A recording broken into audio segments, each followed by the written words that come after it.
also interesting you mentioned how Jesus enters into this pain. You mentioned that in the book on page 82. You talk about entering into pain.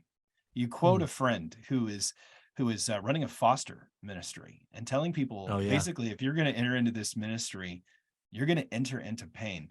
Why is it so imperative that Christians recapture this idea in some ways of suffering and enduring suffering for the kingdom in our service? Yeah. You know, Jesus invites us to take up our cross and follow him. And I think, you know, semantic satiation, you hear a phrase over and over and it just sort of loses its meaning, its power. I think that's what's happened with with the idea of the cross, because we wear crosses around our necks and, you know, and we see them as icons in our church buildings and in our homes. We've forgotten that at the time for Jesus in the first century world, the cross was the equivalent of like an electric chair. It would be the equivalent today of wearing a necklace with a little gold electric chair hanging around. It was an instrument of death, and not just death, but a humiliating, violent, extremely painful death. And that's what Jesus says to do, is take that and follow me. And he said that before he died on the cross and was resurrected back to life. So it didn't even have that context. He literally is telling people at the time, hey, take the electric chair, carry your electric chair, sit in your electric chair and follow me. And people would have been like, what are you talking about? That's like sadistic and weird and crazy. But Jesus doesn't pull punches. He doesn't apologize. Like, yeah, that's what it's going to take. You're going to have to die to follow me. And then the writer of Hebrews tells us, after Jesus' death, resurrection, and ascension, the writer of Hebrews says, you know what Jesus did?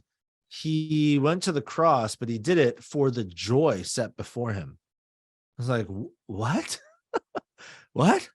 And essentially, I think what all of those things are getting at is resurrection life only comes by way of death. There is no resurrection without death. I mean, by nature, there is no resurrection without death. And what Jesus offers us is not a comfortable life. It is a resurrected life, which means we have to die. And all of us will literally die and experience literal resurrection. But the invitation also is that we live a death today to experience resurrection life today. Death to our own personal hopes and dreams and plans for life, death to our own ambitions and our own desires, sinful fleshly desires, all of that. We put those things to death so that we might experience resurrection life now. And that is a path of suffering. It is not easy to put your life to death. It's not easy for me. It's not easy for you. It's not easy for anybody. Death is not fun.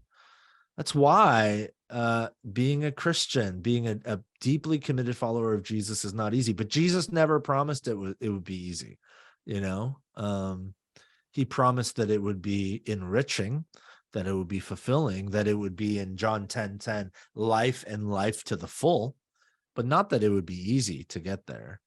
So there's no easy way around it. There's no, I can't pull punches here. I wish I could sort of sugarcoat and say, like, actually, it's not that bad. It's just like, if you do step 1, 2, and 3, you can manage. It's like not that hard. No, like it's hard. It's not easy to follow Jesus, but it's totally worth it.